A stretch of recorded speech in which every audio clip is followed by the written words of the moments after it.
recording. Okay, does that look right? It is true, it is true.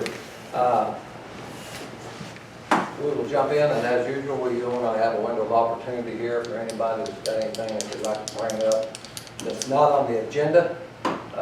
Again, questions or comments, now's the time to do that. And not seeing anything there, we'll move right on into the agenda. How's that? First thing up is the Visitors Commission Bicentennial Celebration. How's that going? Exactly. Wanted to take a moment. Tammy made the suggestion that I kind of give you an update on what's going on, so I'll take just a couple minutes and let you know that our office is open at the present time, but we're operating by appointment only. The visitor center portion of our offices will open on June 24th. There will be limitations to 2 people due to the size and social distance requirements. We are also going to require facial coverings for all guests. We've been continuing to promote our businesses, restaurants, hotels, just as normal through this process. A lot of folks have been asking why, and it's top of mind awareness. It's making sure that people are aware we're still out there, we're still open for business, our hotels are still there to serve them. We've also noticed, and you're all probably well aware of this, that businesses that continue to promote themselves during down economies or recessions tend to come out much faster, much quicker. So that's one of the reasons why we're doing that as well. We've been working with our service and suppliers, such as our billboard companies, magazines, cutting our prices, in some cases even in half with our billboard company. They all understand the circumstances that the entire world is in right now, and they've been very good and welcoming of working with us. We've been getting billboards on a half price per month basis, so we haven't had to go back and reduce the numbers. We've still been able to continue to do that. We've been doing the same thing with magazines, our brochure distribution services as well. We've been paying very close attention to our financials. Obviously, we are fully funded by the innkeeper's tax. Up to this point, we continue to receive checks from the Department of Revenue. But I will say that they are typically 2 months in arrears. So we have no idea what the next 2 or 3 months is going to look like. My guess is if we get anything at all during that time period, we'll consider ourselves very fortunate.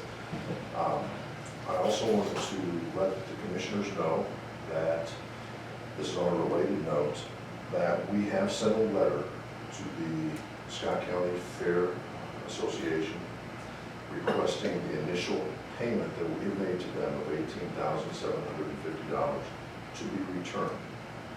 Now, before I go into any further detail, I want the commissioners to be aware, this has nothing to do with us not wanting to support them, their needs, or the future of that organization. It has everything to do with the State Board of Accounts and the auditing process we go through. Because our grants stipulate that the dollars that are awarded in that grant process can only be used for what is outlined or stipulated in their grant application. So we have encouraged their board to think a little outside of the box, try and come up with new ideas, and resubmit a new grant application for that process. But I did want you to be aware. I know how the rumor mill gets started. You've probably already been made aware of it. All I want to do is clarify that. We've been also increasing our engagement through various social mediums. I conducted roundtables for our area hotel managers. I brought in Patrick Tam, who is president of the Indiana Restaurant and Lodging Association, talking about the EIDL, the PPL loans, the CARE Act, and unemployment for the industry. And as you know, hotels, they're franchises.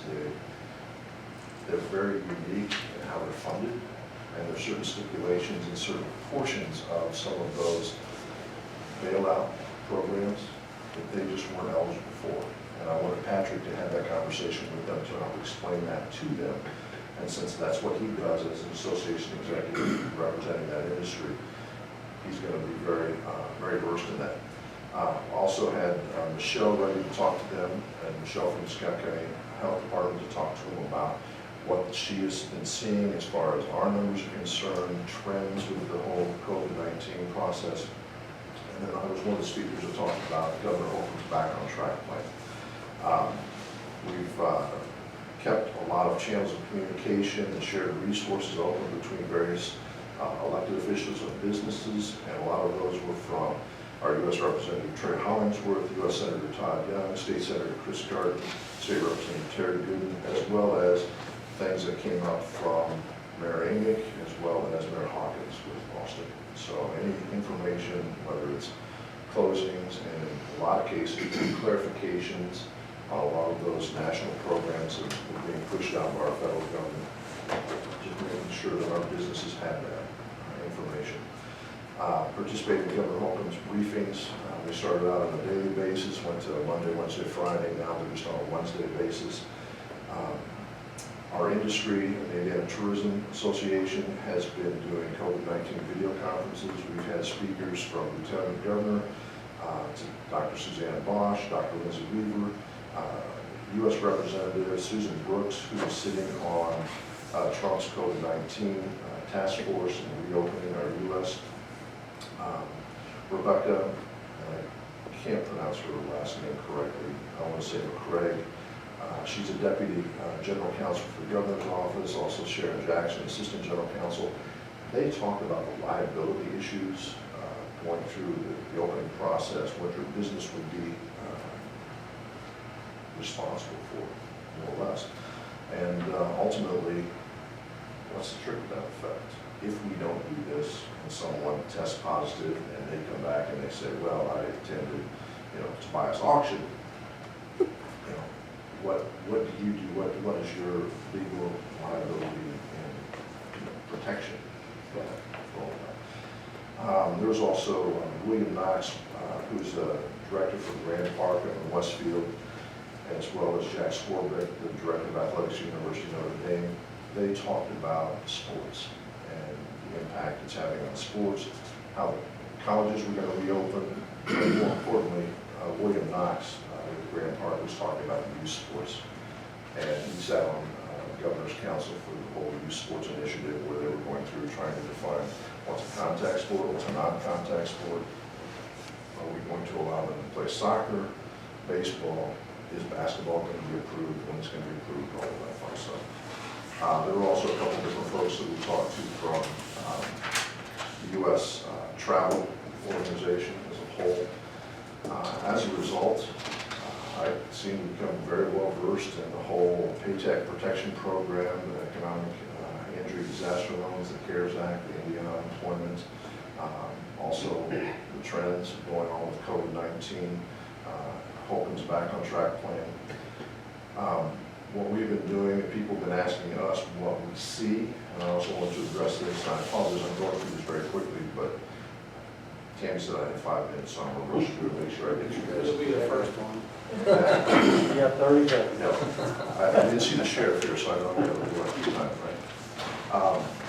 But people are asking, what do we see as far as the travel and tourism industry? And I just kind of wanted to share this. There are going to be two different types of travelers. It's going to be those that are all in. We've already started seeing those on the photographs and video footages of the beaches in the southern parts of the United States, and those that are very conservative. What we see happening is local leisure travel starting, was one-tank trips here and there, a lot of refocus, engaging the local community, which is great. They'll eventually trickle out to regional travel, and that may include a night at a hotel, and then eventually they'll open back up to national and international travel. But that they're not really seeing happening with the conservative group for potentially a year, maybe longer. Group travel, it's already starting to pick back up. With our casinos opening up here very soon, you're going to start seeing those tour buses. What the group tour industry is going to be doing is smaller groups, and there's going to be health screenings associated with their participation. And then the last thing you're going to see return, and this is probably bad news from the American Science Park, but conferences, conventions, meetings, symposiums, they're going to be the last thing to come back. I do have for your file on us some handouts. As all businesses are required to provide and put together an exposure prevention preparedness and resource plan. I want to make sure you have that for, I'm sure you both, or you all have files on us, but I want to make sure that you have it for your records. Also, one of the things that I wanted to make sure you had is our reopening plan. The reopening plan is posted outside our door, so people can read it as you come in. We do have the exposure preparedness plan available for people to see as well upon entry. So I'll make sure you have that. We've been doing a lot of work on our website, adding new pages, more histories, stories. We're also doing some on myths and legends that have taken place here in Scott County. For instance, Saskatchewan's cave. There's supposed to be enough gold in this cave in Scott County to buy the state of Indiana, according to this Indian legend. Adding new photos. We did put on a self-guided driving tour of Scott County's historical markers. That is something that we've gotten a couple comments on. People are enjoying that. It's something they can do. They feel safe traveling around, using their cars, getting out, reading the historical markers. We've got a blog, so we're doing different stories, and again, focusing on some of these myths, legends, history, points of view. And we've got an e-commerce page. And transitioning from the e-commerce page, we now have bicentennial t-shirts that are available online for people to purchase. We have youth sizes for $12, adult sizes for $14, and adult larger sizes, 2X and 3X, for $15. And again, we have a limited number. And I'm sorry for the shameless plug, but I wanted to make sure you were aware of that, so that we're going to start promoting it, but I didn't want to start promoting it until you were aware of it. Last but not least, I do want to talk about the Bicentennial Street Festival. We met with the partners, and after long consideration, we feel it's in the best interest of our community's health and safety to cancel the event scheduled for September 4th and 5th. I say that, but there is a small caveat.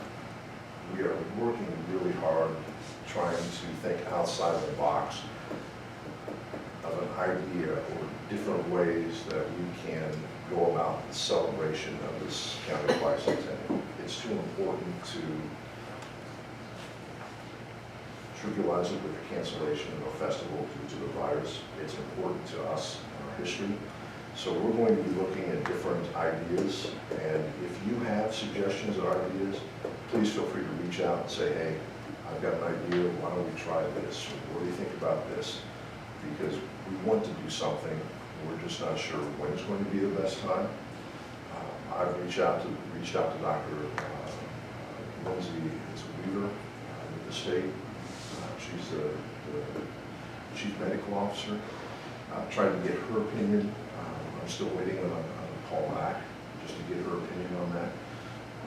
But we do want to make sure that whatever we do plan, it is safe for folks who participate. So it was a tough decision, and not one that I am very excited about bringing for you today. But I think, unfortunately, it's one that Certainly understandable, under the times that we're in. And one thing about it, 2020 certainly is going to be remembered for a long time. I don't know if it's going to be for the bicentennial celebration or not, but it will be remembered for a long time. And again, there are still things that's up in the air. I think that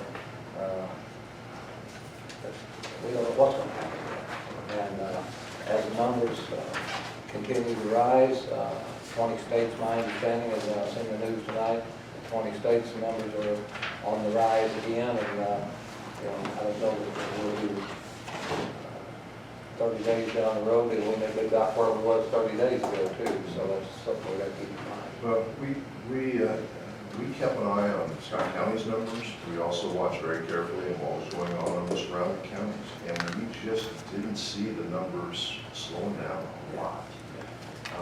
And that was our big concern. And as you referenced right there, you've got 20 states that are exploding right now, and we don't know what's going to happen with them. We're all just kind of sitting back and watching, and that very easily could be Indiana, come September.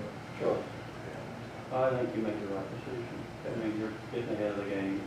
We hate it, but Yeah, it's a tough one. in an odd way, this will all be remembered for what we didn't, wasn't able to do, which will go down in our history books in itself.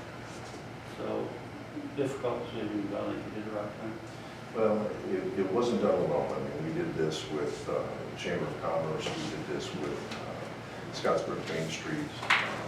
Those are our two top partners in this process. And I mean, you know, when you add in 3 months where we were locked down, and we start reaching out to businesses, talking to them about and everything from being an exhibitor to sponsorship dollars, now pretty much got placed on hold as well for about 3 months. And businesses were not in any interest in talking about, you know, licensing and sponsorship, even the big dogs like Pepsi or Coca-Cola. I got a question back to, you were talking about hotels and stuff, and about franchise hotels not being able to benefit from any of the small business loans. Is that what you were saying? There are stipulations, and a lot of it has to do with how they're financed or they have been financed or the types of loans that they have. And I don't know the specifics, I have to go back to my notes, but there are certain caveats associated with third-party lenders and being part of that franchise and who owns the primary loan, and there's also secondary loans. So there's an issue with it. I mean, it's not that they can't get it, it's they probably have to jump through some hoops to get it. They have to jump through some hoops. Yeah. And is that only with the hotels? That's all that I've seen thus far. Because you would From think our that, industry, from a hospitality industry. you would think the restaurants would be in the same boat when you have a McDonald's or a Burger Chef or Popeyes or Pizza Hut or any of the rest of them. They're all franchised too. Right. I mean, of course, a lot of those you're paying a franchise fee, but that's a yearly fee. I mean, outside of that, they don't own your business. I mean, Yeah, in my conversation with Patrick, and he's the director for the Restaurant and Lodging Association, he didn't reference at all any issues or any problems that the restaurant industry was having with any of those programs that are being pushed out. well, I just know because I know some small businesses that seem to be able to easily apply for a loan and within days had upwards of $100,000 in their pocket. And it was pretty much a grant as long as they keep their employees, you know, hired. So Absolutely. in a small town like this or a community like this, I mean, that's something that's pretty huge when, you know, Sure is. that's a heck of a bump in your pocket anyway. So I was just curious. I heard you say something about they could possibly have a problem. But It just seemed to be a hiccup with the hotels. okay, well, they may be structured different. All right, thank you very much. For all you do, Mike. Yep, Appreciate it. Sorry, Bill. All right, Health Department update and grant application approval. How are you doing? Well, we've got several things, and I think Tammy has got them. Yes, I do. We've got copies, and there's a side note here. I don't have my own signature, but they were approved at a council meeting on 6/9/2020. Just got to go with the council's already seen these and approved them. I just don't have the signature. Okay.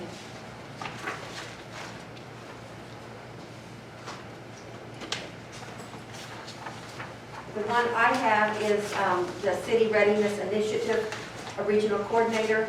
That's, we act as the fiscal agent for the District 9 Coalition, and we hire, and then it goes through the county's books, and then claims are made and paid directly to her. And the money is straight from the state from part of the preparedness grant. This is the same thing we did last year. This is the second year for it. It starts July 1st. And she is on board to do the same duties again. And it is all based on the Appendix A that the State Department of Health gives us as to what the chores are, the procedures that we do on each year. That's this one here that I have, and this is I either need you guys to either sign it or authorize Michelle to sign it on your behalf. It's whichever you That's want. an additional group you've got there. I've got a pink tab on that. I Yeah. made copies. Yeah. We're talking Almost about paid. a couple of different Yeah. batches here. The first one is a set of 4 that Yeah, are let's- standard grants, and Let's if go you, on them first, Okay. and we'll act on them. And the 4 grants here is reimbursable, county spends then reimbursed, required budget of $58,084. and that is half of your public health nurse number 2 salary. And it's paid through by the immunization grant. And then the preparedness CRI grant is for preparedness equipment, telephones, and supplies. That's again reimbursable for $9,877. Third one is an amount of $31,895, and that's preparedness-based grant that supports preparedness equipment, telephone, and supplies. Again, we spend it, but then we're reimbursed, correct? Yes. And the last is $7,839. And local health department maintenance fund, carryovers, data services for the one-stop shop satellite office, and $1,839 for first month rent for the one-stop shop satellite office. And Michelle, she explained in the council meeting that there is a 1-month overlap between them moving from the location that they're at on 31 over to the Life Spring facility. The rent's going to maintain at the same amount every month, but there is that, but this grant will cover that extra payment for rent. That is a carryover fund that if they don't expend what they were awarded, then they're allowed to in the next fiscal year apply for the balance they didn't use. So it kind of self-perpetuates in a way. So this is just use of those carryover funds. Well, this one grant here says prayer-based grant for support for telephones and supplies. What is that? That's any preparedness supplies, office supplies. It pays for the cell phones, the Wi-Fis that we have, so that if we ever have to be out on a remote area, to have cell phone coverage and data coverage for our laptops. This is, the preparedness grant has been in effect since 2001. We've had some version of it. And there is always deliverables that I have to do or have to have done in order for the money to be, completely approved. So, is this above and beyond what your budget would be? And what, This is grant money that I goes, understand, but, I mean, it's saying telephones and supplies, so in your budget, you're budgeting for phones as well, and you're budgeting for supplies as well. Is this is this additional, yes. just pads that a little bit? Yes. Okay. Yes. We don't take any cell phones, any Wi-Fi's out of any of the regular health department grants or budgets. Right. All right. Patty, if I see that, like, some of this is reimbursed by federal, some by state, a little bit of both. It's the federal, the CDC gives it to the state, and then the state gives it to us. Okay. So we get the money through the state, Thank you. but it's all federal. Yeah. It's all federal through the CDC. And the CDC sets basically the deliverables that we have to do each year as far as being prepared for anything like what we're going through now. So, Okay. I'll make a motion to accept these 4 grant requests. Motion made, second. I'll second that motion. I'll make that unanimous. And, Tammy, do you have the original or this one? Please, if you will sign here. Or do you want me to just stand? I brought your stand. Yeah, perfect. Perfect.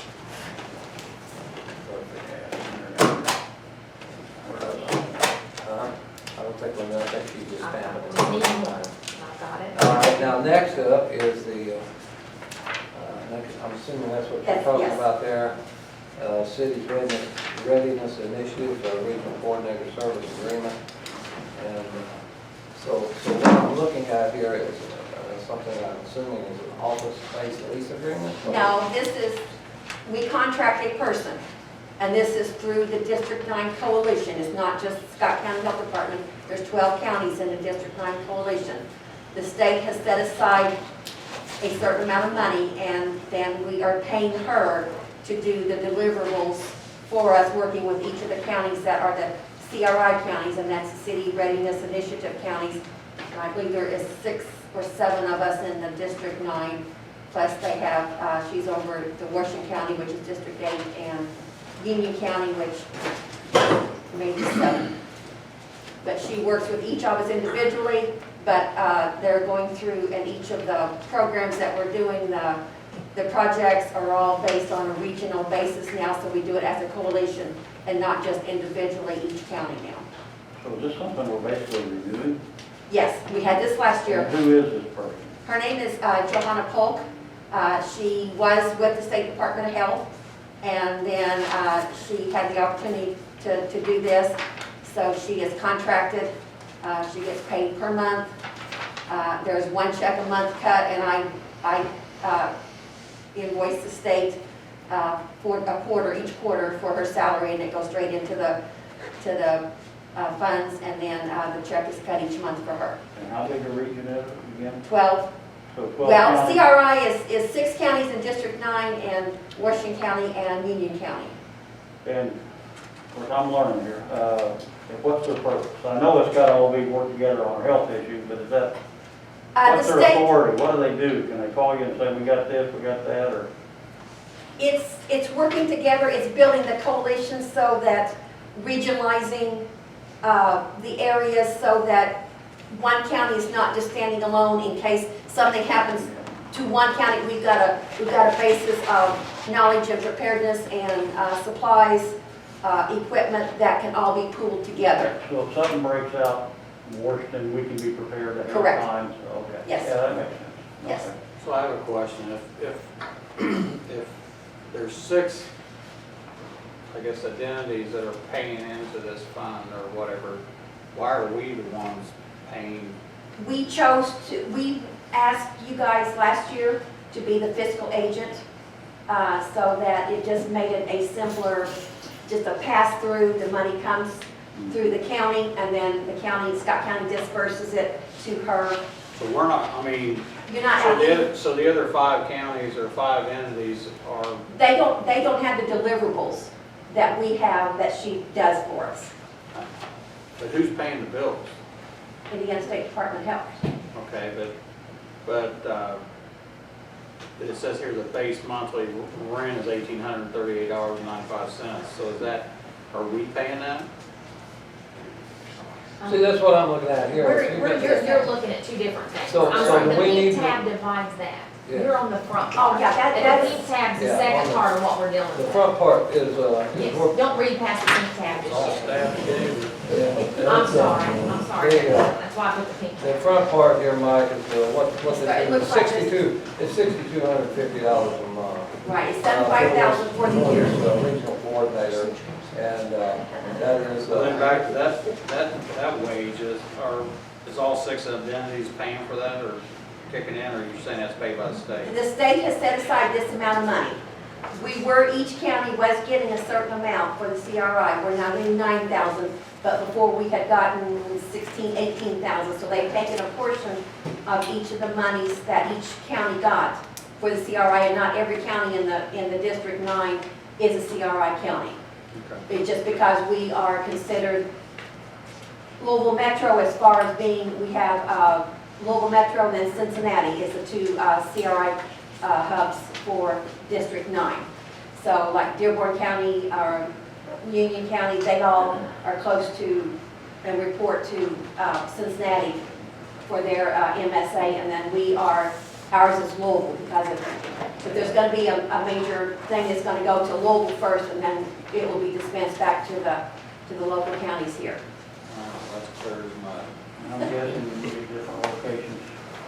It's not the same Actually, location. when we had our meetings, we haven't had meetings for several months now, but our coalition meetings were met at the Mid-American Science Park because this was considered more of a central for the different counties coming in, and that includes not only the health departments, it's got the representatives from long-term care, EMS, EMA.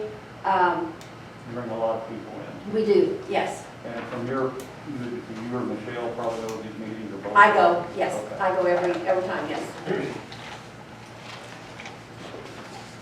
So let me get real clear here. We're just signing an agreement. We're not signing anything for money here. We're just signing an You're agreement. signing the agreement or giving Michelle the ability to sign it. She signed it last year, but Bob can sign it or however you want to do it. And then we will have Joe come down and she will sign it on her behalf to make the contract complete And the then. money will run through us. not Yes. necessarily by us. And she submits an invoice to us once a month.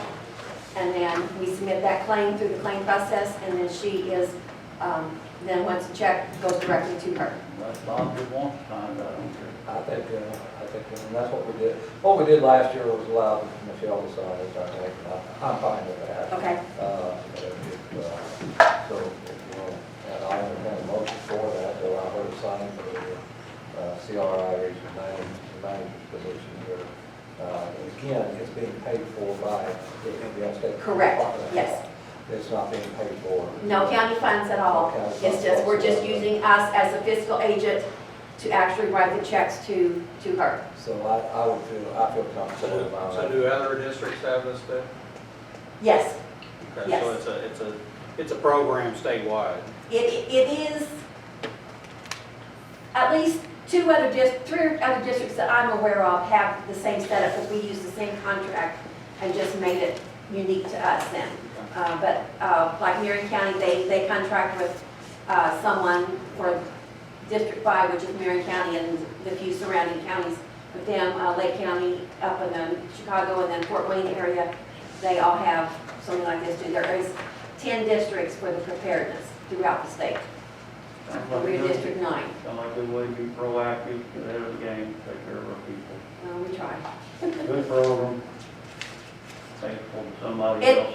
It's, what it is keeping so that we're not all submitting 6 or 8 different plans. We've all got a uniform plan that anybody can step into and make sure that we're all on the same page as far as what we're doing. It's just unique to us, which the individuals, the partners and everything, is unique for each county that's involved. I'll make a motion.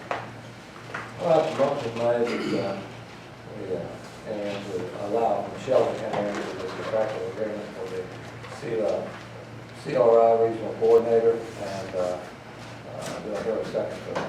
I'll second it, but I know we're not paying anything the county-wide, but I mean, I'm sure it's generated from state taxes, so. Actually, taxpayers- CDC's federal funds. Well, I pay federal Yes. taxes too, so taxpayers are paying for it, so I'll second that. I'm okay with So that. it's not free, so. Yeah, I'll make it. that's nothing for, Okay? And so now,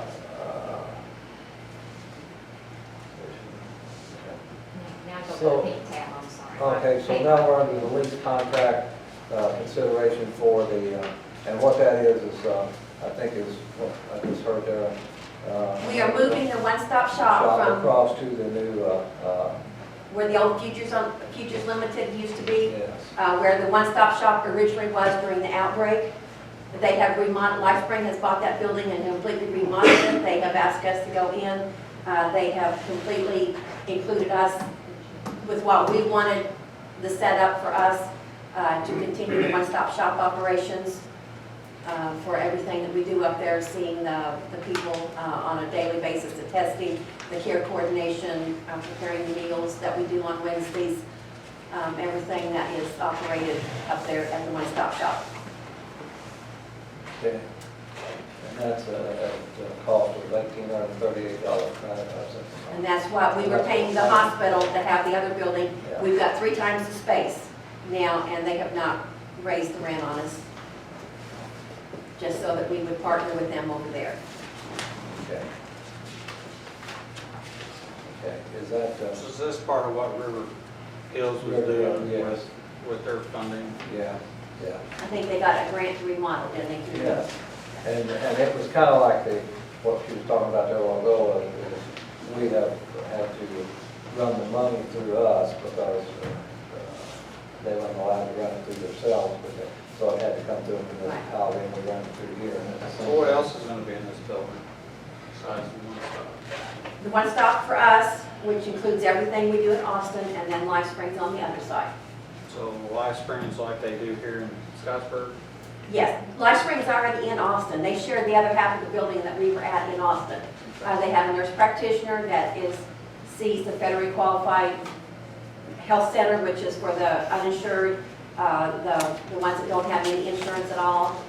And then they see the clinical, the psychiatrist for the substance abuse and for any other issues, and then, Curiosity killed the cat. I mean, how much has this been utilized? how much has their side of it? No, I mean, us, I mean, as a county, I'm sure, they charge insurance companies for what they do on their side, don't they? If people have insurance, yes. But they see a lot of people that have no insurance, and they will see those for free. We do try to get them signed up for the Hoosier Health Wise. So between the two facilities here in Scottsburg and one in Austin, I mean, are they overburdened, or are they? This gave them more room. They were on top of each other over there, had a very small, like the nurse practitioner and the psychiatrist, they had to share an office. It was very cramped, and you can't do a lot of personal, confidential when everything is so open. So this is going to be very beneficial for them as well as. And the one-stop shop that's part of the Needle thing? It is. Okay, my favorite thing. I know. All right, I knew this was coming anyway, so I'll make a motion to accept the lease agreement. Motion made, second. I'll make it unanimous. You want to step up? I can do that. Okay. Okay. Anything else on your end? That's all, unless you have anything for me. I know I asked you in the hallway, but we're at 148, 7 total or 6 total? 147 was the number this morning. I got a text today that said 148. Okay, then there has been another one. Officially, we've got 6 deaths 6 now. deaths total. And three of those happened today, or within the 24 One yesterday hours? and 2 overnight. Okay. And yes, unfortunately, they are. All the same place. Yes, and then there was 2 this morning from one place and 1 from another.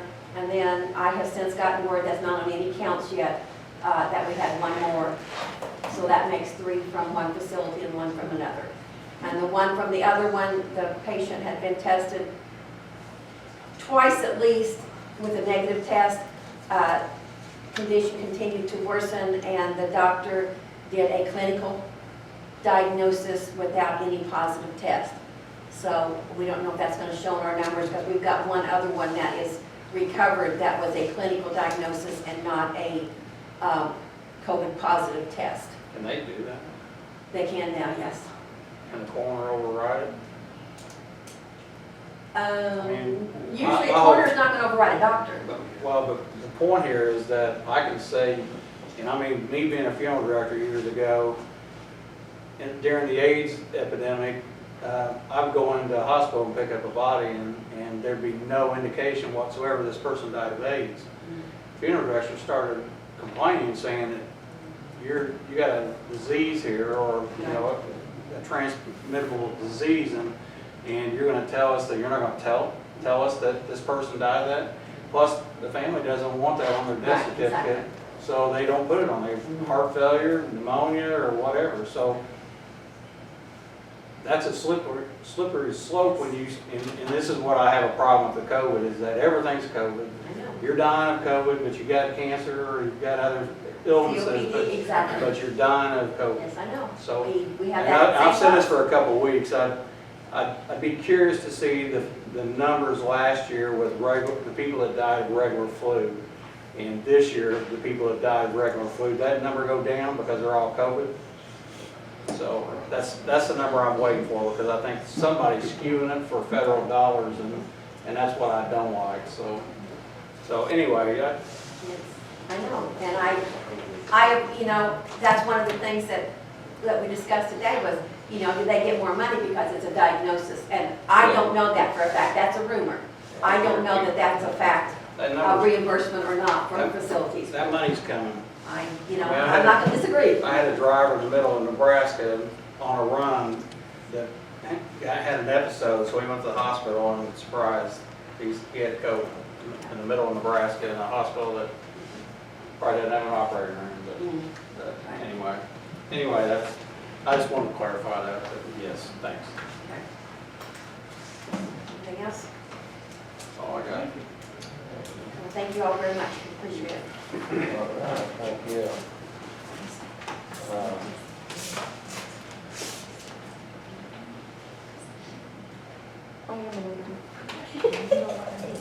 Okay, okay, I will, as long as there's no conflict of interest for, okay, all right, I'll take that as one, okay, all right. And those others, we'll get copies of them then after. Okay. Okay, thanks.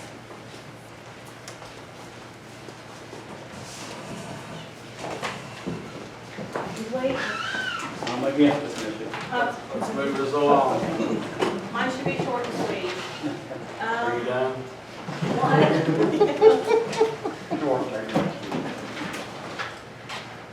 So I would like to apply for this 2020 CARES Act. It's a grant application.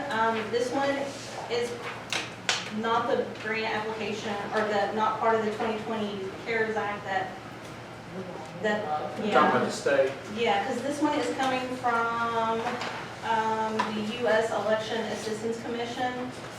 So this is any thing that I've purchased that was not normally in my budget that I purchased to get for COVID for the election stuff. So I've included like all the claims that I turned in. The first one is that inclusion solutions, and that's $999. I purchased that before I realized that the Secretary of State was going to send in all the election supplies that she did. So I bought 8 election kits to go to all my polling sites with that.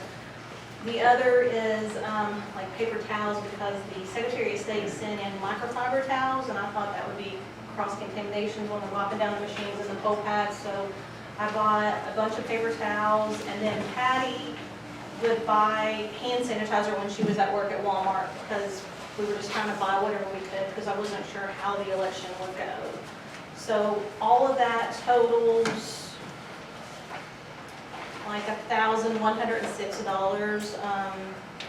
It's not guaranteed that I would get that grant, but I would like to apply for it, just for it to go back into my election supplies. So you're trying to get reimbursement and Yes. maybe more money come in with it? No, it's just a reimbursement, and that's it. Why not? Yeah. A motion? Okay, go ahead, what you said. I said, I'm fine with that. I mean, I'll make a motion to let her apply for the grant, because, Second. Motion been made by Mike, second by John, I'll make that unanimous. Hopefully you can get it. That would be Yeah. great. I don't know. I will say this, and I think Tammy, you may want to put this out in the form of a memo to all department heads. Don't know how long anything's going to last, but there is some money available to the federal side and also to the state that may be reimbursed if it is COVID related. And so anybody that's doing anything out of the ordinary and it is COVID related, I would suggest that they do tracking and any receipts, and to make sure that they keep good records, and therefore there may be an outside opportunity of being able to regroup some of the monies that they normally wouldn't be out. So, so that's one of the things, but this is one of the things. So, yeah, you're good to go. back to the election. I just want to thank you for what you've done. And I know it's trying times with the early voting, and so I just, hats off to the election board, I guess. We And I know worked very there hard. was a lot of controversy about where you could do it, Yeah. and if it was the right place, and we're in different times, so I'll give it this once, but Yeah, well, as fast as everything happened, we had to find somewhere close, we had to find somewhere with Wi-Fi, we had to find somewhere where we could transport the machines back and forth every day. You know, there was a lot of Facebook posts, but like even the Fair Board or the fairgrounds, we wouldn't have had Wi-Fi out there. I mean, I also people know gotta that the state, understand. I talked to Dale, and he was telling me that the state turned you down on a couple of ideas you guys had. Yeah, we were really trying. We was trying to do like drive-throughs at the fire departments, which we thought was always a great idea. They would have to get out of their cars and show their ID, fill the machine in, sanitize it, and Yeah. let them go, but that was a no, so.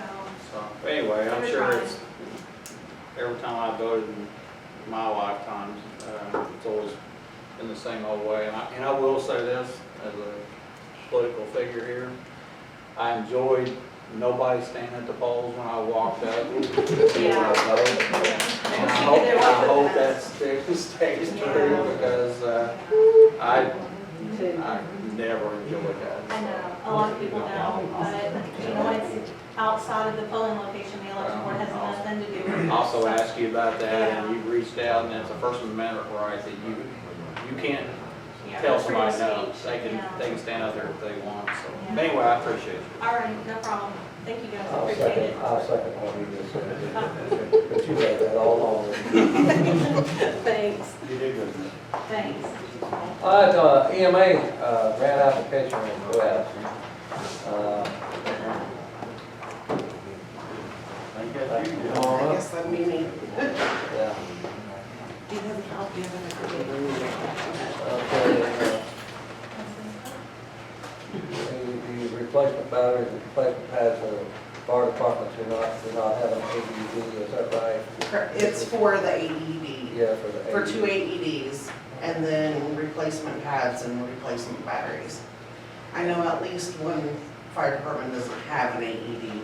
I'm waiting for an answer from a couple of others to see if they do, but they only have a lifespan of about 8 years and about $2,000 to $3,000 a piece. And the ones that I put in for are made by Philips, and the pads can go directly from the patient to the ambulance. They intertwine, but it is reimbursable. It's a state grant, it's the foundation grant.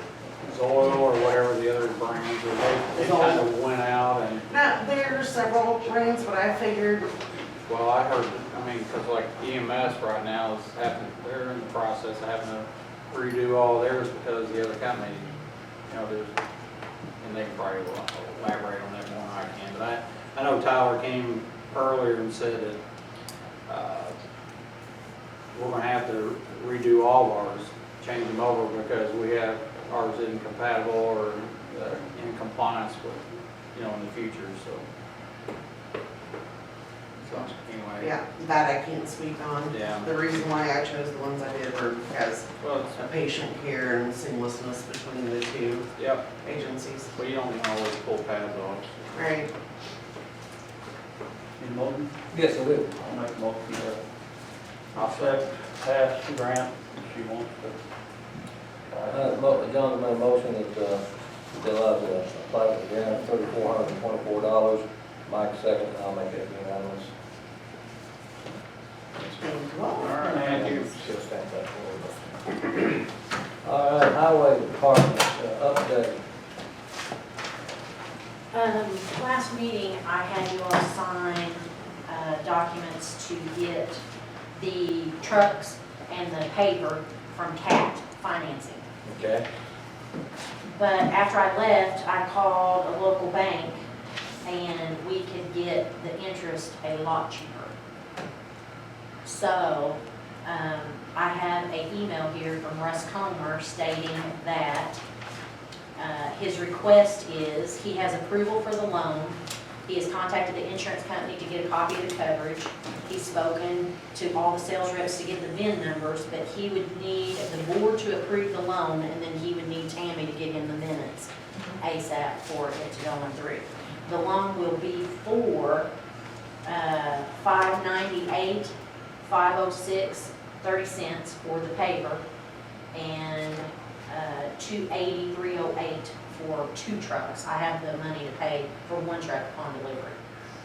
And it's gonna be about 3.35 will be the interest rate. They were giving us 4.62. Okay, I guess because we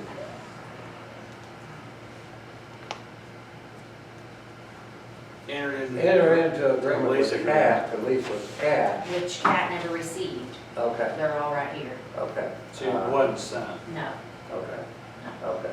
So, everything's thinking still that right too. here. Actually, you had signed the attorney when wrong, remember? The legal counsel, you had actually signed, and then Bob had to write over it. Yeah, I So think I it did wasn't remember legal anyway, okay. so, I could foresee this. Sorry. Well, I could foresee this coming. Yeah. That's what it yeah. was. Yes, Some all, right? yes. What was it, the original So call? we're, Original is 4.62, and they're gonna do it for 3.35. So I would just need a motion and approval of the. we're moving, right? Yeah, I'm gonna call it. You're not president.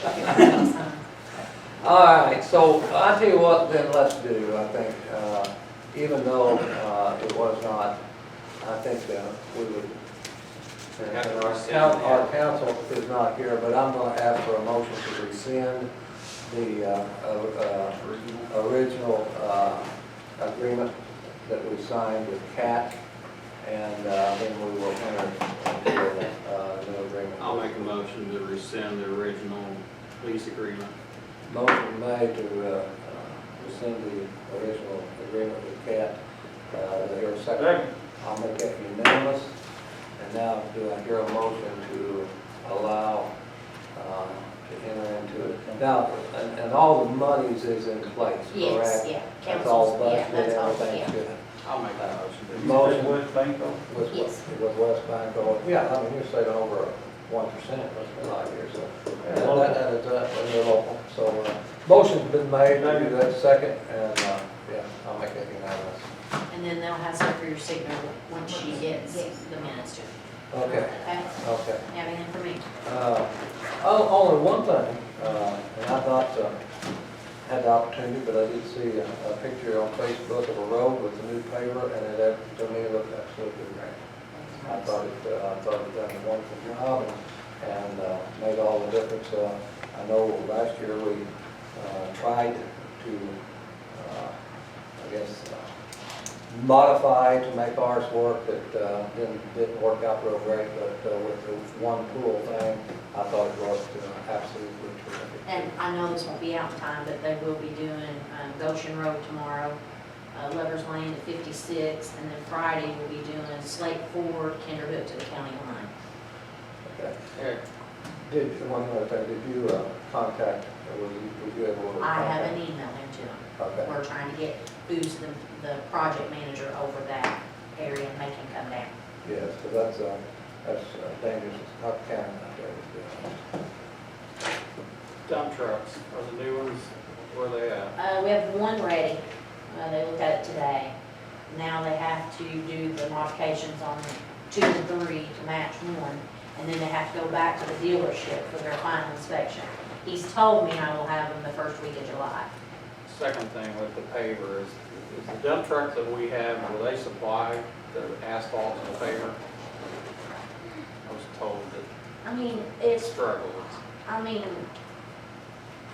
this is your choice. You're gonna snow plow with a tandem, which you can't snow plow with a single axle, or you're gonna get a tandem for paving. My dream would be is to pay these 2 other trucks off, and then maybe in 2 years, maybe get 3 tandems for paving purposes. I mean, can we keep up? We are. You know, are they having to wait? Yeah, I don't know what happens, but it's, as soon as paving time comes, it's, everybody's moods are, you know, it's just, and it's hot and, you know. But yes, they are keeping up. If we had 10 more trucks, that'd be great. I just know the capacity of a Yeah, single we- axle compared to a double or tandem. We pulled 63 feet. And a triaxle pulled 94. So, sure, but again, I don't know how you would justify buying and putting that for snow plowing at the same time. So it's kind of a no-win situation, but, Just a question. yeah. Well, I think, I'm sorry, John. I'm just curious. I'm doing a lot of mowing now. I'm seeing a lot need mowed. A lot needs mowed. I mean, just using as you can, best you can. what you Well, got. we can't mow when we're paving, because We have a mowing it takes crew. everybody, no, No, it it- takes everybody to pave. So as Yeah. soon as these next 2 roads are done, then all 3 mowing pieces will be out. So you, okay. But, yeah, I know, it's So the one bad. I asked about yesterday out on Neely Road, that'll be a little bit before you get to it. Yes, How long, we, before we talk, a couple weeks? oh, at the most, Okay, yeah. okay. So we didn't go with temporary or temps or No, part-time? No, Just not with some- our budget, we hadn't cut so much, but we're trying to. I understand. We're trying. And I do want to bring up real quick, since you said that, I know at one of the meetings, Main Street Bridge, got mentioned about, I want to make sure everybody understands, anytime we pick a bridge to do, it is because it has came back on the bridge inspection that it requires that we do it. It's not Where just, we at with that bridge? well, Well, there was some talk about holding that money back, borrowing against it. right. I will tell you, I just got off the phone this evening, it is going to be a very expensive bridge. And I do mean expensive. If you do a federal fund bridge on that bridge, it would be in comparison to probably 1.3 for us paying out cash to 5 million if you try to do it federal funding. So it is expensive, but that road gets raised in the process. So there is no ramp per se.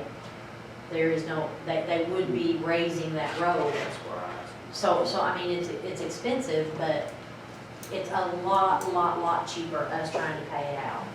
But there's no alternative on No. not spending. It's something we've got to do. Correct, correct. Yeah, it comes back in the book, which you all each got that hard drive, that zip drive, and it's on there.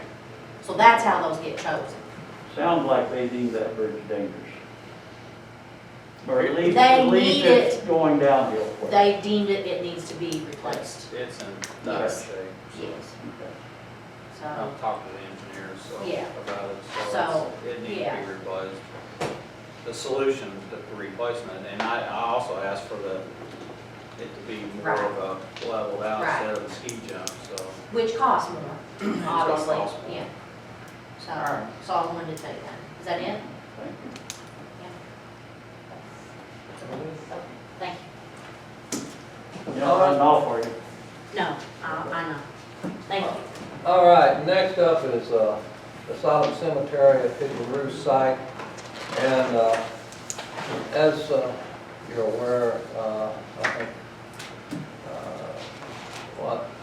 2-3 years ago now, Pigeon Roost site was a state, The 2008. is that long? State monument site, and it was given to the county. Along with that, I think the Pigeon Roost Cemetery, which is also known as Sodom Cemetery, just before you go into Pigeon Roost. I'm gonna tell you, I went down there, and I actually have some pictures if you're interested in seeing that. And I'm gonna apologize to the public on my behalf. I'm gonna apologize for what that cemetery looks like. I was appalled. It is, Flag Day was last week, and this grass is that tall, and it's going to take 2 or 3 good mowings and a lot of work to get that thing back in shape. And I'm to the point where I don't know who is going to do it. I think there has been an order here from actually the circuit court. And it says that we are hereby notified that a petition has been filed with the court requesting an order that the Scott County Cemetery Board assume mowing and upkeep responsibilities for the following cemetery located in Underwood, Scott County, Indiana. It's the Sodom Cemetery, also known as Pigeon Roost Cemetery. And it says you are further notified that any entity, organization, or person objecting to the relief requested shall file a written answer no later than July the 6th. The court sets a hearing on this matter for July the 8th at 9:30 a.m. You are advised that if no written objection or answer is timely lodged, the court may vacate the setting and consider granting relief without a hearing. And this was ordered on the 11th day of June, and it was signed by Judge Jason Mount. My opinion of this is we need to take care of it without a judge's order. I think if it takes that, we'll take it over, we'll do that. But it has to be mowed, and I'm not willing to wait till July the 6th to wait on any kind of hearing. I want to know how that this week we can send somebody down there, and if we're going to hire an outside company to go mow it, I'm hiring an outside company. And I'm just going to be honest, as bad as I feel about that, if we cannot find the money in our budget anywhere to do it, contact an outside mowing crew. I will contact one and I will pay for it myself. Because I was appalled when I looked at it, that we have military people buried in a cemetery that you can't see the markers because the grass is so high. And So who mowed it in the past? I think in the past it was kept up. I think you guys mowed, the county highway mowed it for last year, didn't they? We mow the They outside. don't We mow mow by the monument and by the, but my guys have always told, John and I talked, there's some guy that has volunteered for years. Okay. And all of a sudden, and no one seems to know the name, John and I talked about that, but Memorial Day, I guess no one showed up. Okay. And so that's how we got a call, and then I called Tammy. Okay. And then a letter Hang was on, just a minute, sent. we got somebody back here. Can we use community corrections to get it straightened up? We, That's a community problem. corrections, I think at one time, might have done that, but right now, we don't even have, I don't think any mowing crew available through community corrections. Is that more than sheriff? You know, I think at this point, I think I'm gonna talk to the sheriff about it. I think maybe try to get there. Talk to the sheriff. Talk to the cemetery crew yet? Judge Mount has talked to John Yes, right, Robbins. He told me that he talked to John Robbins, and they are willing to add it. They have no problem with putting it on the cemetery fund, the commission that mows. Any unorganized cemeteries, you guys know, can be ordered by the judge to be part of our cemetery mowing, county cemetery commission, because if there's no association or nobody takes care of that privately, then it can be petitioned. And a Miss Ford contacted the judge, actually directly, and asked that due to it, it can be, have the cemetery declared as a pioneer cemetery and have the county mow starting this year. And so now he is making it to where the county commission that we pay the tax rate on will actually pick that up as part of what they do with any unorganized cemetery. But in the meantime, obviously, it needs something done to it. But if there's no objection to this on anybody's part, cemetery board or your all's objection, then it'll become part of what they mow on a regular basis all summer long. That's why I'm saying, has he talked to the employees, because they check in with us every morning. Okay. So if it's something that we need to tell them tomorrow, hey, can you do other things? On in our my part, I'm gonna tell you, on my part, I've done a little more tomorrow. That's what But I I'm, don't You know do if that, I'm he for can that. like if we, Then you need to tell them. Yes. I'm not so sure we can have them do it until after the 8th of July technically, because I don't know, I mean, it might be something they're willing to go ahead and just do, and then knowing that on the 8th of July, they'll pick it up, you know, officially. I mean, that might be, you might talk to John Robbins to see. If you're willing, I'm ready to go and do it. I'm just, I think I'm gonna take at it. this point, I think at this point here, if they're gonna take it over, I think we just tell them to mow it. And, if they can't, I think the biggest thing with them is budget. Because their budget is set, and I don't know that they, I think we'll, you know, again, if it's a budgetary item that, we can't find the money to reimburse them for And I can look at their the funds. for see if fuel, they- I'll give them We money pay the myself. fuel, I'll help and they pay us back, Okay, and they always have the money, so I don't think the budget's a problem. okay, It's authority. yeah. Yeah.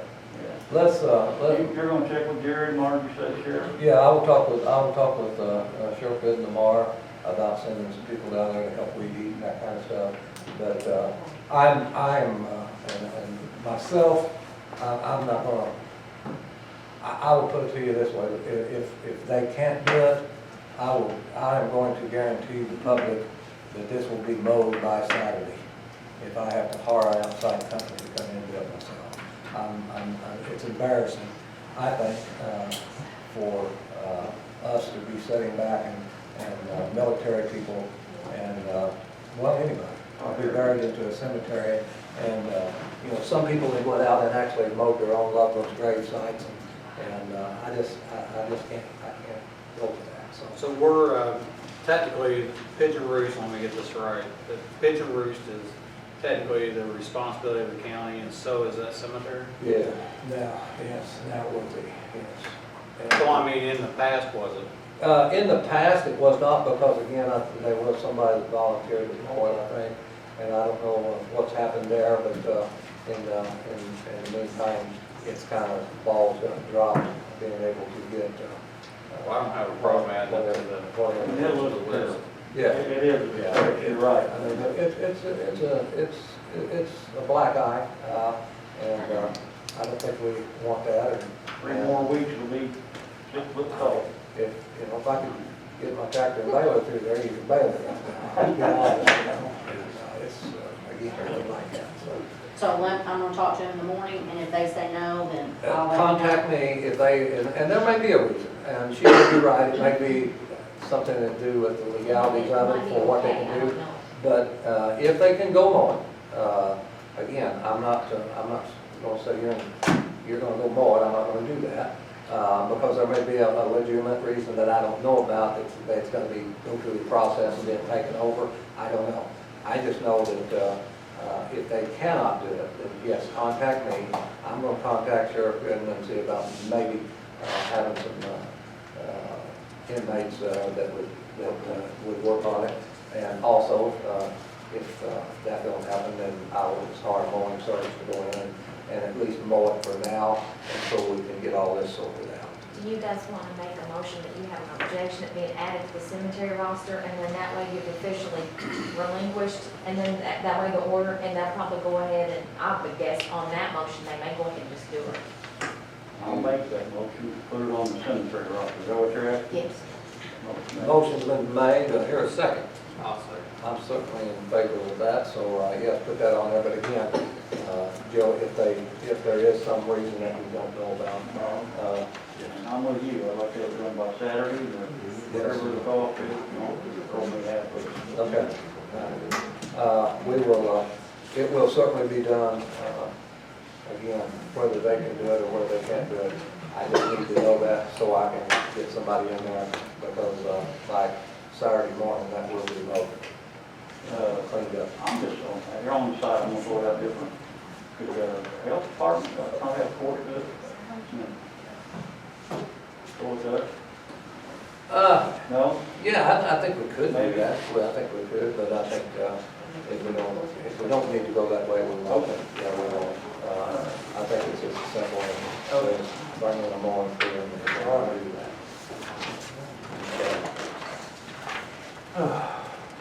Done. All right, on the 911 EMA / EMA director position right here, I did have the opportunity to talk to one, interviewed, and actually done that, I think it was day 4 yesterday, and there was just one that I did have the opportunity to talk to. My understanding is one of the applicants that put in and that you guys had interviewed has taken a job, so is no longer in the running. Is that correct? They don't want to be considered because they have taken a job. So I did have the opportunity to interview one. There is one other that I think we would like to interview that I meant to get to today, but that didn't work out with everything else that's going on. But that's where I'm at with it. So we can, I think I want to maybe extend to the next week or to the next meeting on whether we post it or whether we go with it. If that works for you guys, or we can actually, I tell you what, we can actually do is, I think once I have the opportunity to talk to the other one I want to talk to, then at that point maybe come back and just do a special meeting on that. Would that work? And that way we can speed this up a little bit. So we would maybe I can have that done by You haven't done my Saturday? I can have it done I can have it done probably by Friday, how would that? I think we get through one more day tomorrow, I think I can probably do that. But yeah, I think we could probably maybe schedule something for even, maybe Monday, would that work for you guys, Monday evening? Do you I come got to back? have 48 hours, so whatever it is, I got to have 48 hours, so we can't do it Friday. In the morning. Yeah, but Monday, would Monday you, would be fine. would you want to do it like Monday morning or Monday evening? I can't do it in the morning. In the morning, so one do Monday Whatever evening? works for you. Okay, let's just go ahead and plan on something for Monday evening, how's that? 5 work for you guys? Yeah. Mhm. Okay, that works for me. And, we'll go on We'll be ready to vote that day, all right? there. Pardon me? We'll be ready to vote on Monday? One, either vote on somebody or vote, whether, to repost it or whatever, yeah. We'll kick it around and, see what we want to do. Okay. And the EMS director's position there, the applications come in, I think there's 3 applications, if you guys have a chance to look them over. Well, I guess what we need to do is decide whether, who we want to interview, and set up interviews for that, if you so choose. So what's your thoughts? Pleasure. Actually, I'm gonna be honest, I haven't, I know all, actually, I know 2 of the 3. That, I guess I'm not really, there's a, you know, plead here a little bit that I actually am not ready to make that decision, so I think I'd rather wait and do a little bit more talking. There's been a lot of stuff going on at EMS right now, and I think Danny's done a good job here in the last few days, and I'm gonna, for people that don't understand or don't know that this COVID stuff, I called you, I know on Friday, there was, and actually two of them are here. These guys had a pretty good scare of procedural policies, I guess, where they came in contact with a COVID patient, and there was a technicality of low airflow versus high density flow, and in an ambulance, and the person tested negative twice and then tested positive, and 4 of them got sent home. And for a short time, we were, as you want to say, we were pretty thin in the EMS business. So I will give Danny a lot of credit. I talked to him several times Friday, talked to him several times Saturday. He was trying to figure out different ways to bring people in to be able to fill the trucks to continue to do the service. So my hat's off to that situation. Come Monday morning, I talked to Michelle again because I just wasn't satisfied that the criteria was right. I mean, we followed policy and procedure, and then, it didn't just work out right. So after some more discussion, come to find out the guy had tested positive a month or so ago, and what they had was, a lot of times people that have already tested positive for COVID will test again positive. And it reminds me of the gentleman that was on the cruise ship in the first of this beginning. His wife went home, and for months he sat at a military base testing positive every day, and he was on the news every day. Well, I tested positive again. And he goes, now they're just putting it on a sticky note and handing me, pass or fail. So it's a situation where, these guys are doing the right thing, and I don't know if that protocol changed after that, but Yes. but anyway, the situation is that we had a pretty good scare, in my opinion. I mean, for a service that has transported a lot of COVID patients, and and have always done the right thing. I've seen them out in full, you know, I mean, I can remember going in the jail here for an anthrax scare in full get up with an air pack and everything else, and these guys outside of the air pack, they look like, you know, something out of a movie, but, and also I know when they're doing it because I hear them on the radio and they sound like they're muffled all to pieces and you can't understand a word they're saying, so. But anyway, my hat's off to you guys and what happened over the weekend. And that's gonna roll into something I wanna say here, because I know a bunch of them's here. I hope this didn't happen, but last Wednesday morning I received a phone call from someone from Clark County that I know pretty well, and they informed me that and I'm going to say this, I mean, this is word for word, they told me that they received some information that a commissioner from Scott County, I guess, asked another ambulance service to get them a quote on covering Scott County medical service. And I guess, if that happened, I hope it didn't, but because, you know, that'd be a pretty good morale booster or buster in my opinion, and as long as I'm commissioner, and that might be till the end of the year, but as long as I'm commissioner, it's going to stay as a county EMS service. It's still in the position right now that's not costing the taxpayer $1. And I made this comment in an executive session the other day about EMS, and it's that county commissioners are responsible for providing police, fire, and a medical service. And those are services. They're not a business.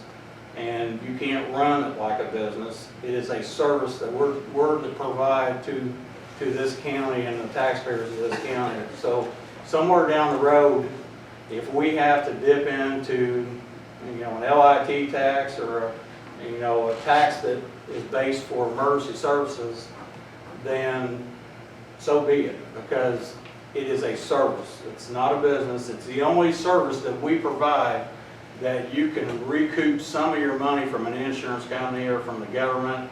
The police, you can't do it, and police do it on a cent, in cents when they confiscate equipment, personal property or whatever, and turn around and sell it. But these guys have the opportunity to be able to go and try to build some back to the insurance company and get it back. So, I just want to make it a record here. I didn't call this company, and like I said, I hope the heck it didn't happen. But I know the person that called me, and he's pretty close to somebody that knew exactly what happened. So I'm gonna leave it there. But go on record as saying that it'll always be a county fire department or a county ambulance service as far as I'm concerned. So. I'd like to say the 4 people was off for COVID. Every one of them wanted to work, and they got free to go back Monday. Is that right, Danny? And we have still one off. Is that correct? They're back now. Everybody's back. Okay, good. Good. Somebody back over. I have a question, and I want to, a couple disclaimers. First of all, I work for Scott Memorial Hospital. I am not representing the hospital.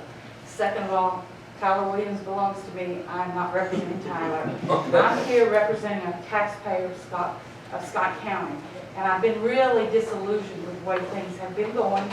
I listened to the video from last week, very disappointed. But that aside, if, in my opinion, and I've been in healthcare a long time, and I've worked with privately owned ambulance services many times, I've seen them at their best, and their best is not what we have in Scottsburg. We have much better than that, and I will continue to support these guys here because they're some of the best. And as a taxpayer, I want to ask the commissioners point blank, did you, John, or did you, Bob, either one of you reach out with any notion, any motion, any discussion to privatize our EMS in Scott County? No. No. No Actually, contact at all? When you first notified us, you said it was a councilman. No.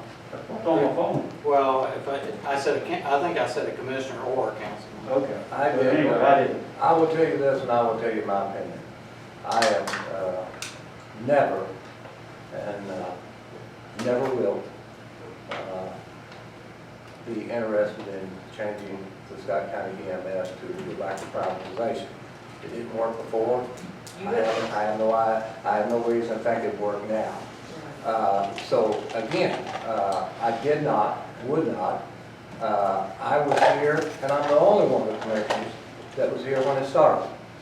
And that has been, I'm going to be very honest, the Scott County EMS has been a point of pride for me, that is something that we created, that I don't care if, you're going to have ups and downs, you're always going to have that, whatever, in any business you're in.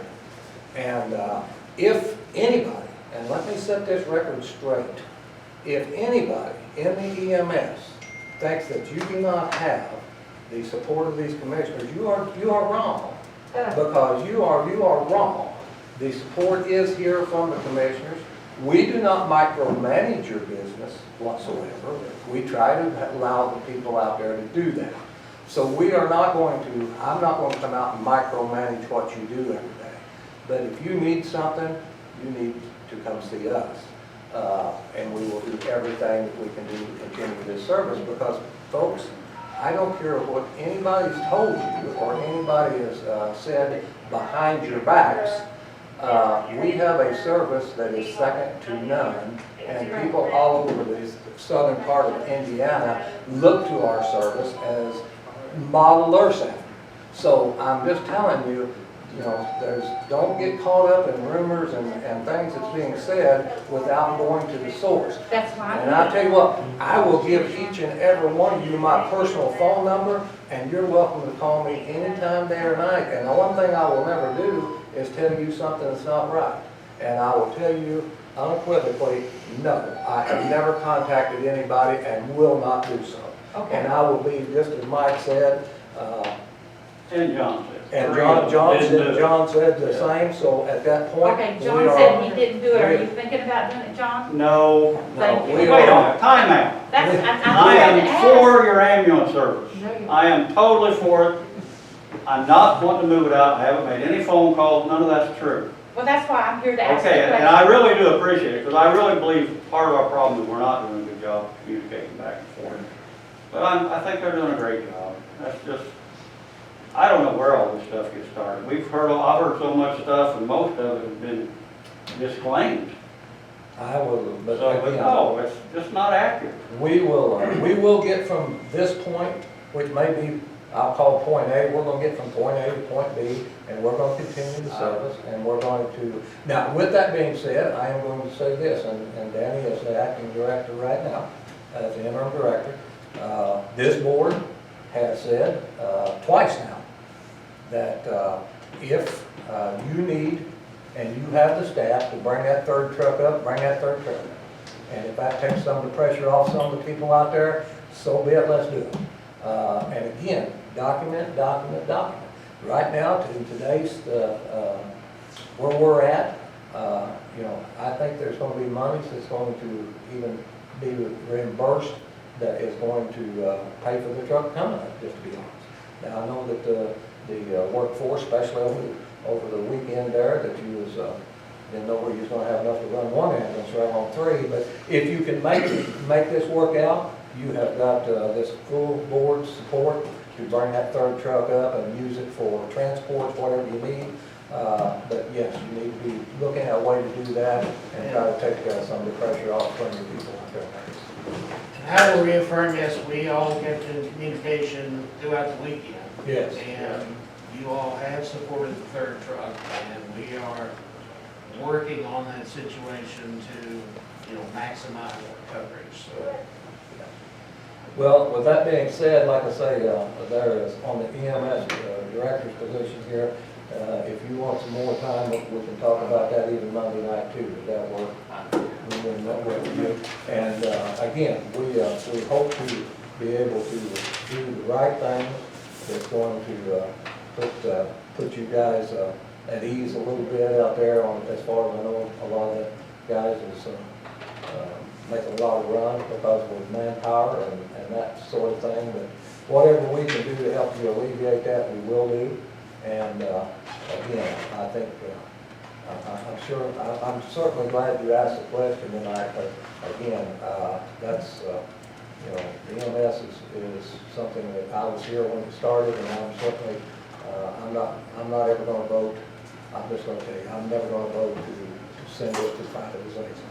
I'm not gonna do that. And I'd like to say too, like I said, I really believe all the problems revolve around bad communications. And I'll be first to tell you I'm guilty not talking to everybody out there as much as I should. But I think we need to, if you have questions, call me, Bob, Mike, I don't care. I know, I'll talk to you. And I may not know the answer. But if I don't know the issues, I don't know where to go with it. So feel free to call me. Go ahead. And I will say that as far as the calls that we made, we were getting conflicting information all afternoon. We were not getting the complete story. We were getting from 5 or 6 different people. So we had to make the decision based on what we knew as fact and what we were told. So once we were able to get back in Monday morning and start looking down and figuring out everything, then, we knew we were okay. But we were getting conflicting information and had to make a decision for the safety of, the employees as well. And I started getting those phone calls too, and I called Danny. And Danny very open with me. I tried the best to get my information out. I called Michelle, and she assured me they were going to try to get some things resolved Monday, and did. yes. So there was a case there where we were communicating, and these problems were resolved real quick. So I'm just asking to call me. I may make you mad, I don't know, but I'll tell you what I think. Well, back to the health department, I'm not bashing the health department whatsoever, because Michelle was upfront with me. I did tell her that I thought it was kind of a, Well, we got conflicting stories. They were I wearing know. masks, they weren't wearing masks. and you always, and you always so- side on the side of safety, so, and I'm fine with that. I mean, And if I it just- was an exposure, then we need to protect, everyone. And so that was the reason it was made at that time. We got Phil. And it was all quick, he got right on it, had us covered all the way up to Wednesday, I think, didn't he, Danny?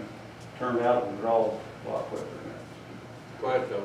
I was one of the guys that was off too, so Monday was my anniversary, so it worked out good. Well, congratulations. But as a supervisor, I can tell you, I was trying to staff that third truck and nobody hardly showed interest at all. So, that's something that we're probably gonna have to address on, maybe making them permanent part-time positions or something. I don't know, because for some reason, we got a third truck now. You don't be home every night sleeping with your family and nobody's wanting to pick it up, which, Besides you. well, I would, but then that puts me into overtime. Yeah. But as far as like getting support from the commissioners, and I understand, and you won't hear one of us ever complain, lack of sleep or not. If someone walks into that hospital at 3 in the morning having a heart attack, we're gonna jump right up, go over and pick them up and transport them, lights and sirens, down to the nearest cath lab facility. But the problem we run into sometimes when we're running all day and night, we get a call from the hospital at 2 or 3 o'clock in the morning to take a site transfer to Wellstone.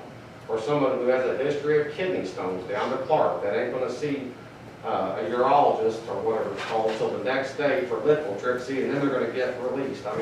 We gotta have communication with the hospital on some of these unnecessary transfers that's running our crews ragged, that's running our trucks ragged, that's breaking them down.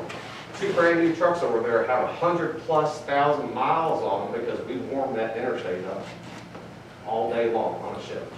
And that's, I will tell you this, that I did meet, myself, I did meet with the EMS Oversight Committee, and some of the things that you just talked about, we talked about them.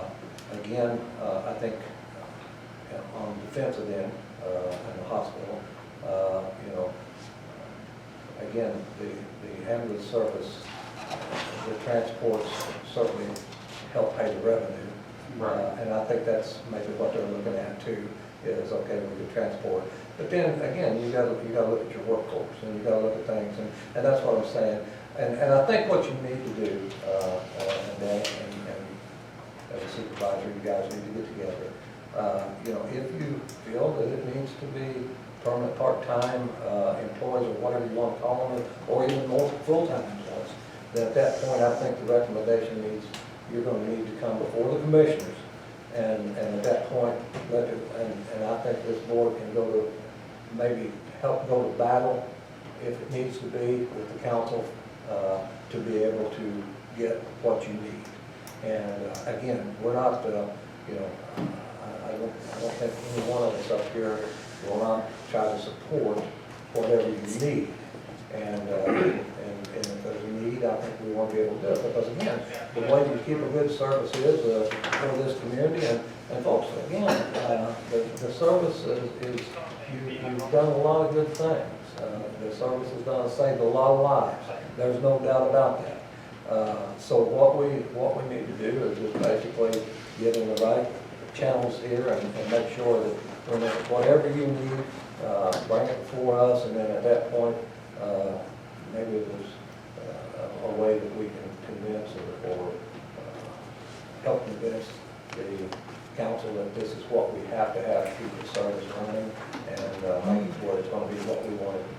And I understand transfers pay bills. Yeah, and a lot of it is. I've been doing this 12 years, so I understand we have to do transfers. Sure. And it's nice to help keep us off tax payroll, but is it worth crew safety sending somebody out at 3 in the morning to Wellstone that could be taken by their dad or their mom, you know, and then we die, a patient dies. I don't want to go to another EMS funeral. I've been to one in 12 years that I've been doing this, and I don't ever want to go to one again. I understand that. I understand that. And we don't want you to have to. We don't want nothing. We want you to be safe, and we want probably, just to be honest, I don't think your wants and our wants is any different. We all want the same thing. I think it's about how do we get it, and I think that's where it's going to come into, you know, a little bit more information on your part, coming to us, and just sitting down and trying to find the answer. And I'm a firm believer that the answer is always out there. It just takes everybody getting together and coming up with it. And again, it has to be, I think, it's going to be for the betterment of this community, and that's what we're all about here. If it's better for the county, it's better for you guys, and we're for that. Thank you for letting me talk. That's where we're going to be. I think for what you said, Danny and I and Tammy sat down yesterday and actually discussed, you said they need to come to us, and I think probably maybe everybody didn't realize they got to come to us before we go to council. So you got that. So you got some issues, bring it here, and we can support your, or not, whatever we're thinking, and we'll go to the council and help you. I can definitely bring you a game plan, so. Well, I think that's a good idea. And you know what, again, that's what we're talking about, you know, bring the game plan, and you know, if we can support that game plan, we will. If not, we'll sit with you and we'll alter it, and we can all come into agreement. So we think this is what we all agree upon. How's that? I mean, that's, again, you know, out of conflict comes resolution lots of times. So let's resolve it and continue the service as we've had it for years here now. And I think, you know, there's always growing pains. There's always things that hits that are going to cause bumps in the road. And this will be a bump in the road, and hopefully we'll be back on level ground. And but again, this COVID situation, you know, it's got to be nerve-wracking for every employee that works at ambulance. You know, it's nerve-wracking for every parent out here. It's nerve-wracking, you know, for anybody. And it's just so unsettled times right now that we're having to go through that I think it's got a lot to do with everything. So, you know, again, I think if we all get together, I think it will make it just a lot better for you all and for everybody that's involved here. Mike, anything on your part? No, like I said, I work a lot with these guys, and there's they're second to none. I mean, and like I said, I know I blow this up a lot, but I do have a meeting with 5 other commissioners around other counties, and those guys always ask, how in the heck do you do it? Yep. You know, and this is the service that they all look at and wonder why they don't have that. So, you know, and I've told you before, I did a survey out there, and most of the survey, and of course you're always going to have somebody who wants more money, but most of the survey wasn't about money. It was always about, and it wasn't about equipment, because they have the best equipment that money can buy. I mean, but it was about, you know, some of it could have been about drama within the service, which happens. I mean, when you're that close with people, you're going to have, you know, conflicts like brother and sister. I mean, husband and wives. I mean, you're going to have that back and forth. But the most of it is, you know, the workload. And if we can fix that, I think we can. Actually, I'll be flat out tell you, I had one paramedic that left the service, went to another service, and told me that if we could change the workload, that she would come back. I mean, because she loves it here. I mean, she's from here, and it's just a matter that she was overworked. I mean, and she said I would go home and didn't, you know, for 2 days being home, I didn't even see my kids or couldn't interact with them very much because of just being so tired, and that's not the way for us to treat people. So we don't do it in any other departments. So whatever we can do to support whatever, I'm for it. I mean, I see these guys in the middle of the night. I see them on holidays, and I know they're obviously not in for it for the money, but they're in for it because they care about helping other people. So that's all I got. In the beginning, when Danny and I was talking, I suggested, and I still think it's a good idea, but it's not necessarily what we have to do. I still think we need to be using the oversight committee more. I know Raymond's been sick, they haven't been around a whole lot, but I think, I wasn't around on this creative, but I kind of got the impression that oversight means they're to listen to what's going on and maybe make some recommendations to us. And if we've got them, I think we ought to use them. So that's just me. Well, that is one thing that we have different than other communities, because other counties have an EMS board, and that board actually, you know, they don't supersede us, but they pretty much, you know, determine everything that goes on within the service. So that is something that we have different than other people. So yeah, I'm not sure, and I had Tammy look it up. I'm not totally sure what their duties is, although it's oversight. well, you have a to me, past member right there. So yeah, I know, but I mean, it's not real clear what they're due outside of it's an oversight, and that can mean a lot of things. So, in my opinion, I'm hoping they might use the oversight committee a little bit more, who maybe can come to us and say, there's some problems there, you gotta work on this, whatever you need. I still think everything revolves around bad communication here.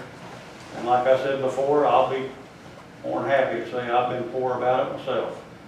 But I think if we can work together through whether it be whether coming directly through us or oversight or whatever, we can get some things accomplished.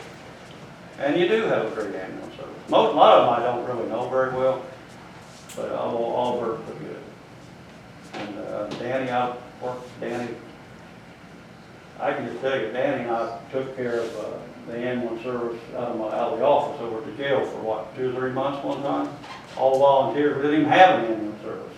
I slept It was all on John's volunteers. couch for several nights. Yeah, I mean, it was, so I know. And not only that, about the same time, the Austin Police Department basically collapsed. And for 2 months, we run day shift and second shift up there. So I know what you can do, and I have to have a lot of faith in you guys.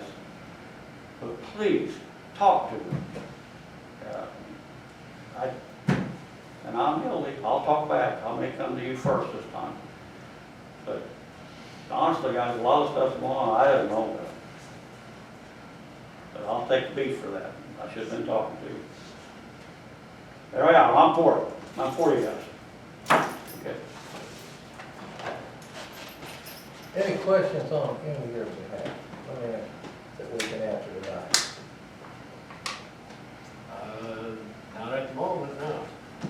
Again, like I say, I hope that out of anything that comes out of this meeting tonight with you guys, I hope that you do understand that there is nothing that I know of, and these other two, I'll take them at their word, that they know of, that's any way, shape, or form being talked about privatizing our ambulance service. Second of all, is I hope that you understand out of this tonight that you do have the full support of us.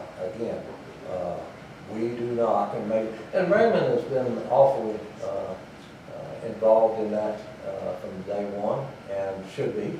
The building's named after him, but Raymond has not been able to do that. But I never did feel like it, I try not to micromanage any department. I try to think that the people that's in place is the people that needs to be doing that. If they need my help, they'll come to me. So with that being said, I'm gonna leave it there. Just know that you're not swimming upstream alone. How's that? And then we'll leave it there. All right. With that being said, I appreciate you coming in, I really do. It's the only way we can learn by talking. Thank you. Don't turn that siren on when I'm walking upstairs. all right, we will continue on here, and the next thing on the agenda is the Redwood toxicology claim consideration, and that's in the amount of $430.50.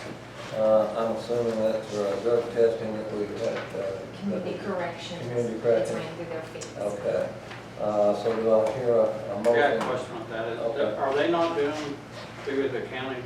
It's the courts, they have, it's through an agency that they hire through the community corrections, and the fees that the participants pay over there, it's some type of lab that goes through there. I don't know if they could ever get ITI, the vendor we use to do this or not. I mean, that's something we could ask them, but this is a vendor that they've used for years, and it's paid for by the client's fees, I think. It's not a county expense per se, we have to pay it, but they give us money through the So this Through their is fees. people that are in, Through the that are on courts, a. yes.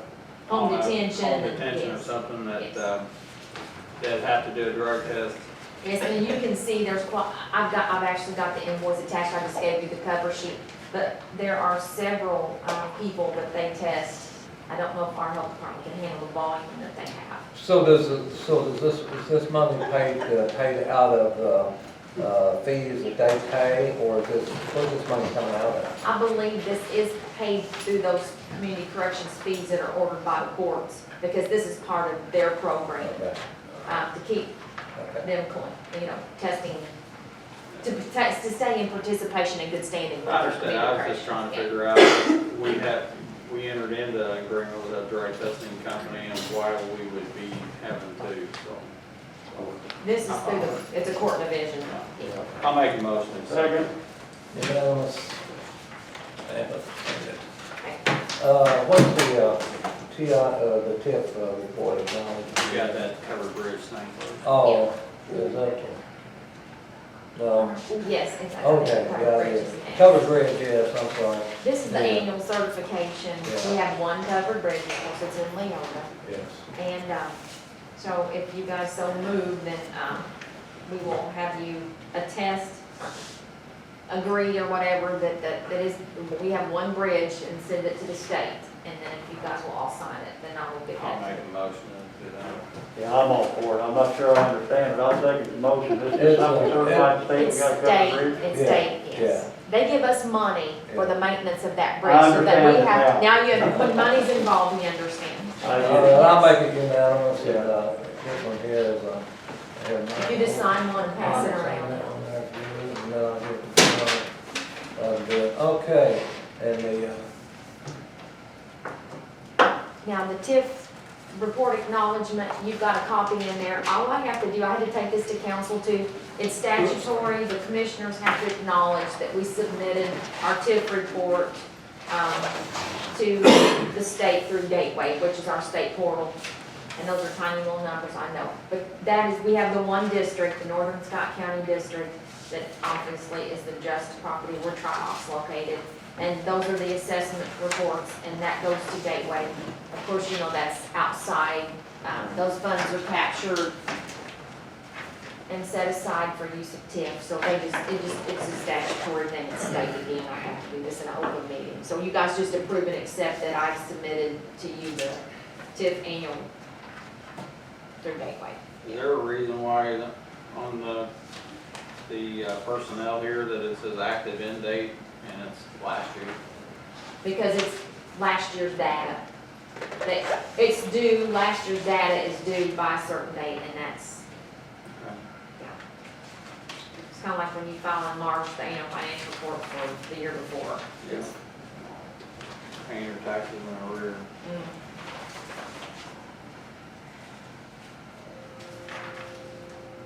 Need a motion? Just Yeah, I to do need a acknowledge it, motion yes. to accept the TIF report to Gateway here. I'll make a motion. Second, Second. unanimous. Anything, we're gonna have to sign off on this anyway? It's just it's an open meeting. Okay, got that? Thank you very much. All right. Next up is the payroll claims ratification.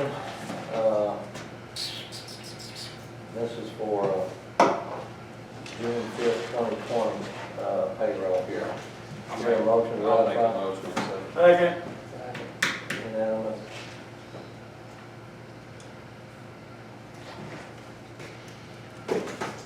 Do we do have, no, we don't have. I've just got the meeting minutes from the joint sessions, May the 12th and the 22nd. Those are both joint meetings. Do you want copies of those minutes? I've not seen it. Here we go.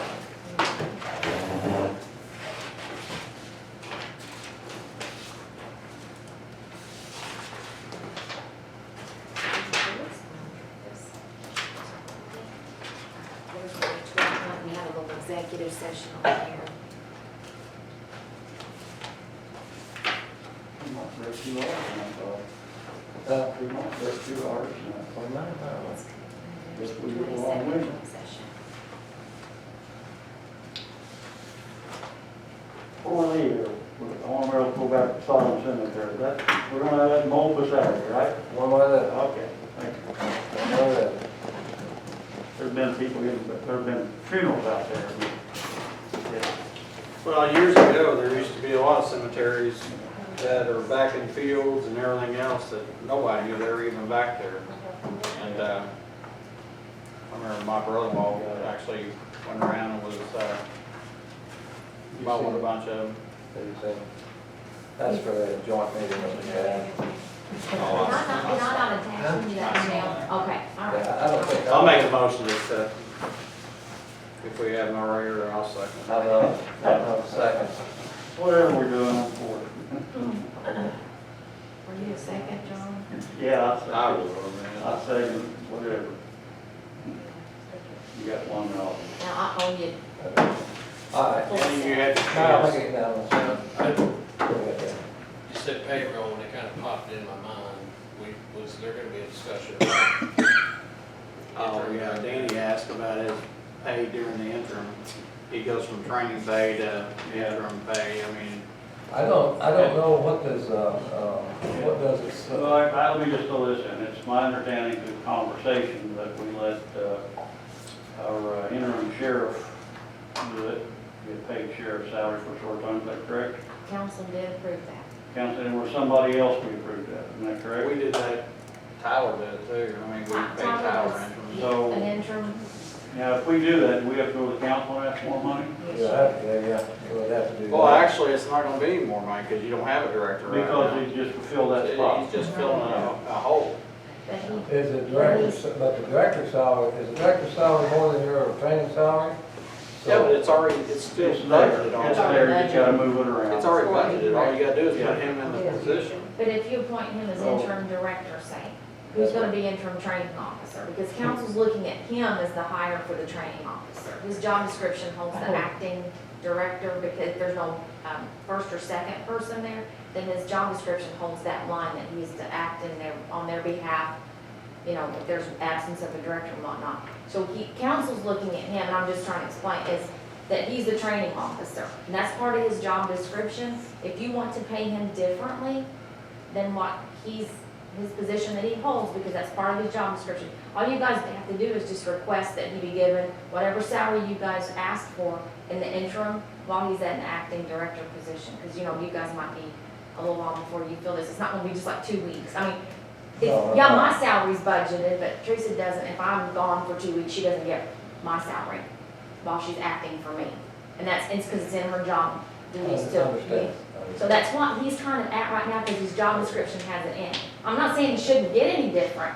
Hey, that's not what I'm saying. I'm not saying that he shouldn't be given interim at all. I'm just saying that you guys have to decide what you want to ask council for an interim. I looked back through the minutes. Tyler was interim at 52. The director's salary now is 55 something. You guys can just say, well, pay him the director's salary now. You guys can set an interim salary. I mean, that's up to you all. That's your all's I decision. think you ought to get director salary. That's just my thoughts. Until we make a hire. I do too, but Well, then we just I don't know need all it. the legal jumble, but I mean, you know, Because who's gonna do the training officer then? If he's moving the director duties, then who's gonna do well, there can be training? there can be an open position there. I mean, you got 3 positions out there. You got a deputy, you got a director, you got a deputy director, and you got a training officer. If, you know, if there's not do you have a deputy director right now? He's all three right now. Well, that's what I'm saying. If, you know, so two positions out there aren't being paid right now. So the money's there. Right. The money's Well, already it's not budgeted. the money, it's just. I the understand that, but designation. it's Yeah. just a position. If we move him to the interim, which we already have, then he should vacate the training salary and go to the other one, because that's what his position Let is. me just say, whether you gotta move the money around or we go to the council, I'm for giving him the salary of directors until the date we decide to change. If we change somebody else in there, that'll be your last day, whatever. That's my thought. Well, Just because we've just done for it before to other people. Okay, and just I'll refresh your memory, we have interim corrections director right now. There's a director's line still there, there's an interim director's line. We're not paying, the interim director is a position that you hold temporary, that's a temporary position that goes on the salary ordinance.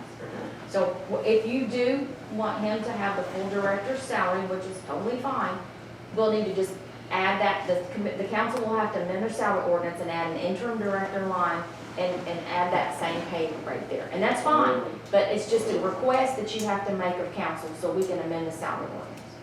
That's all. It's just, Let's do that, while we're on there Monday night, let's put that in there, and that way we can I'm a get, fan, so I'm a fan. But oh, I am too, but I think what But will let's happen, vote and do it. I just, I think she's right, you're gonna have to go through the council to do that. But I think he's certainly taken on more responsibilities. I think probably that, I don't have a problem with adjusting his salary now by,